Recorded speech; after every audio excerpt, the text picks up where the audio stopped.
Hello guys, welcome to Supercars of London and the first episode of Living with a Supercar.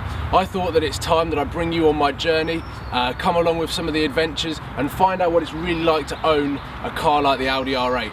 So I thought that the first episode should be my attempt at a full review of the V8 Supercar. I'm going to attempt to relay my feelings and emotions that I get when I drive the car, but also talk you over a lot of the details about the Audi R8 in this specific car. Because at the moment it's completely stock, and as you know, it's not going to stay stock, so it's best to do a full review right now. Let's go.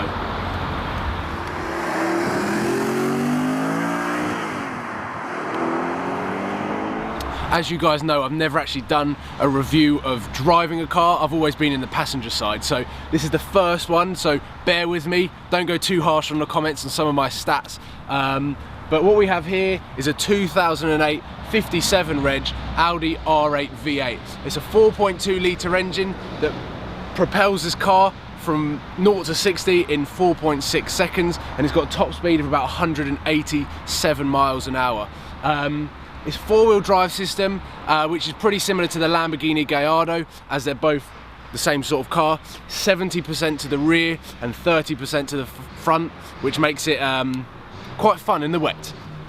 Talking about the dimensions of the car, what I'm used to with the Vauxhall Astra, this is a lot wider, a lot lower, but pretty much the same length. Lamborghini said that, or Top Gear said more like, that the Lamborghini Gallardo is the same length as a Ford Focus. I'm pretty sure this isn't that far off, but I have front and rear parking sensors which help me maneuver about in tight spaces. But talking about like the ride height, a lot of people have asked me like how good is it over speed bumps. It's actually not bad. We've probably got about that much. I don't really know in inches or anything like that. I'm not a stats man, but what I do know is it's about 75 inches wide. So if you want to go on Google and convert that into meters or however you want to understand it, you can do that. But after the end of this video, as we walk around, we've got the 19-inch double 5-spoke wheels with black brake calipers. I hope they get painted soon. Moving along, we've got the silver metallic paint, so it's quite flaky in the sun. It looks awesome. And then here we have probably the most expensive optional extra on the Audi R8 from new. It's the carbon fibre side blades. No idea how much they are. I think they're in the region of about £3,500. Check out some of the engine, nice and warm. And the things that you can differentiate between the Audi R8 V8 and V10, it's got 4 tailpipes, not exhausts. SB Race Engineering corrected me on the fact that these are tailpipes and not exhausts. The R8 V10 actually has 2 blades instead of 4, and this whole back is in black. And then moving around, the V10 has different style wheels, as you've probably seen on the likes of Shmee 150's car. The side blades are more aggressive. So this is the Audi R8 V8 from the outside. Let's head inside and we'll talk about some of the details of the interior. So inside the Audi R8 V8, you sit quite low to the ground. I'm probably about 2.5–3 feet off the ground eye level. We've got the, I don't even know, a flat bottom steering wheel, and it's like full leather.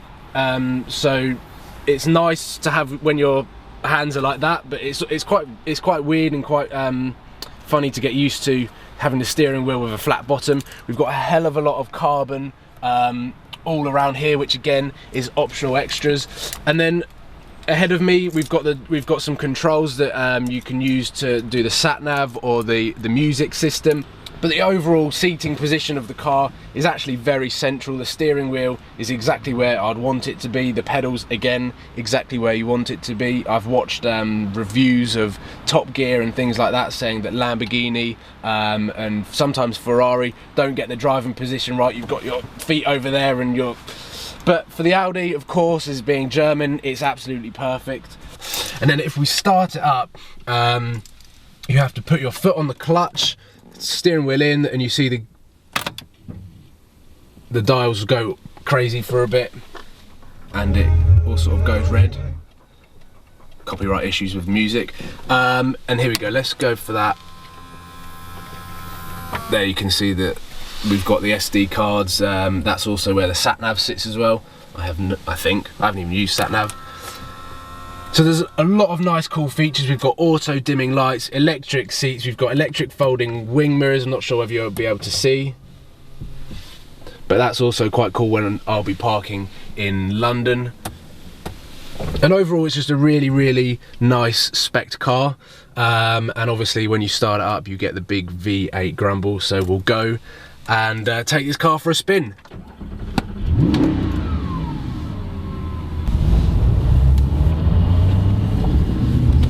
So when you first move off from the Audi R8, again, you get the sense of how low you are to the ground. Obviously, driving past parked cars, you're a lot lower than most. The car doesn't feel like a supercar. It doesn't feel very wide. It doesn't feel very powerful.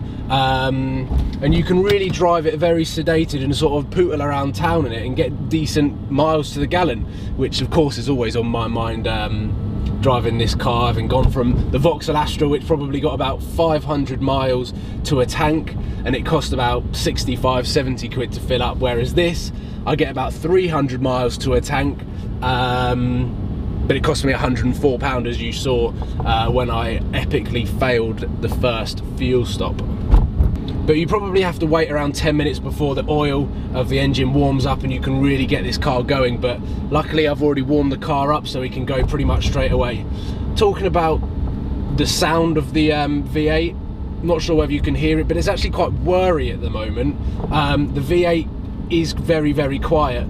And you can really get away with not making too much noise and creating too much attention to yourself, which is nice when you're obviously just looking to get from A to B, which of course this car isn't the best car for doing, but it's still quite handy to do so. And as we get out onto the open road, I'll open up the exhaust systems a little bit, just slightly, and you'll be able to really sort of hear the V8 sound. So here we go.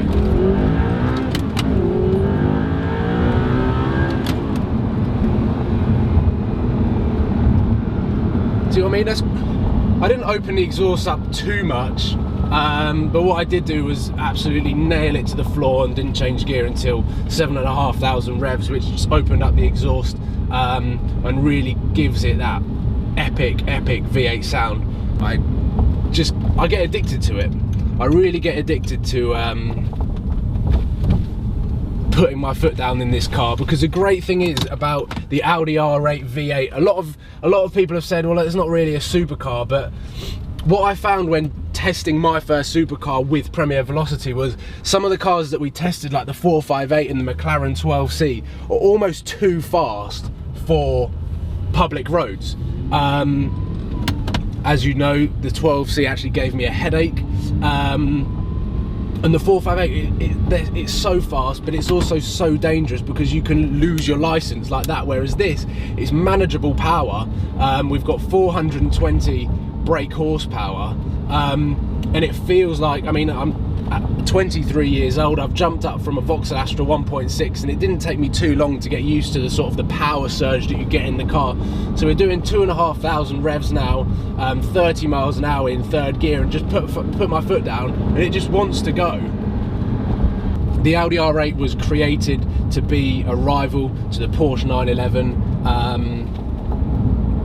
and I think it's doing a great job because it looks absolutely brilliant. I love the looks of the Audi R8. This car's what, 6 years old now, but it still looks just as good as it did when it first came out, which is something that you can't say about some of the old Porsches. The sound wise, again, is absolutely brilliant, and like, I just can't get away from the fact that you can drive this at very slow speeds, get away with it, and open the taps when you want. I mean, there's a gap here of like 15 feet and you just put your foot down and it's just so much fun. So let's touch upon the handling of the Audi R8 and actually being behind the wheel of the 4.2 V8. My first impressions of actually driving it for the first time, which was after I bought it, because of course I didn't test drive it, was that the steering wheel is really quite heavy, and at low speeds it takes a lot of getting used to. It's almost having the Vauxhall Astra, which was a 2007, which obviously had power steering. This sort of feels like I'm going back in time a bit, and it doesn't have power steering. Here we go. We've got some nice turns, and the brilliant thing about this car is obviously it's built for speed and built for cornering. It just hugs the corners like it's not even trying, which is probably the best thing about driving a car that's so low to the ground, has such fat tyres, and it's got so much power.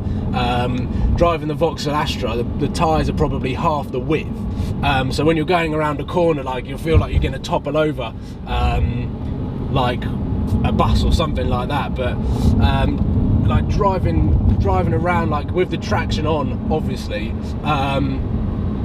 it really hugs the road and is a real pleasure to drive. So we're just coming around to this sort of U-bend now, and I'm just like, got one hand on the steering wheel and I'm not really trying, and I took that turn at like, oh, this is gonna be, oh my heart was in my mouth there. That van was inches in my wing mirror. Oh my god. But it's, handling wise, as much as the steering wheel is quite heavy, it gives you that sense of being connected to the road and actually being in control of the car, whereas some of the other cars that I've been in or have heard about in reviews have got quite light steering wheel. My girlfriend's car is a Fiat 500 and it's built for the city, and the steering wheel is like bouncing on air bubbles, it's that light. So just gonna try and avoid this pothole. Oh, we got a bit of a tunnel. Here we go.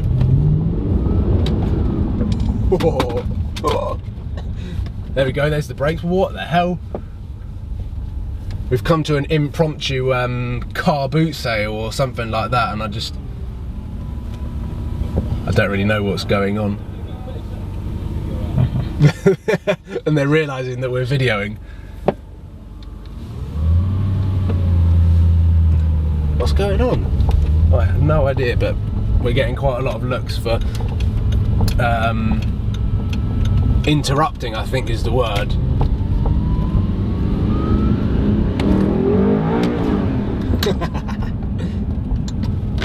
It's so fun. It's so fun to drive like this. Oh, we're coming into a nice little quiet road, so I think this is probably a nice place to summarise on what it's actually like to drive the Audi R8 and sort of finish off my first ever review. So this car is sort of, as much as I've seen it and read about the fact that it's built for speed, it's built for driving perfection, it's very hard to read those words or to watch it on a video and not actually experience it. So the only thing that I could probably say is definitely try and go out and drive a car like this, whether it's on the track or whether you hire one or you set a YouTube channel up and be able to buy one. It's definitely worth your while to get behind the wheel of even the R8 V8. Like, a lot of people, yes, have said that it's not a real supercar because it doesn't do 200 miles an hour, it doesn't do 0 to 60 in 3 seconds, but really on UK roads you don't need any more than this. It's got a brilliant amount of power, the handling is just perfect like you saw on those roads. It's so easy to drive. I'm only 23 years old, and luckily, thank God, someone out there has insured me to drive this car, live my dream, and enjoy this car. And I hope that I can bring a lot of enjoyment to everyone else on YouTube following the Living with a Supercar journey, also Supercars of London. So make sure that you subscribe, share, and just join my journey and get involved, and hopefully one day you can jump in the passenger seat with me. If you see me, just say hi and ask for a ride. Don't mind giving anyone a ride, so just pay petrol. Cheers guys.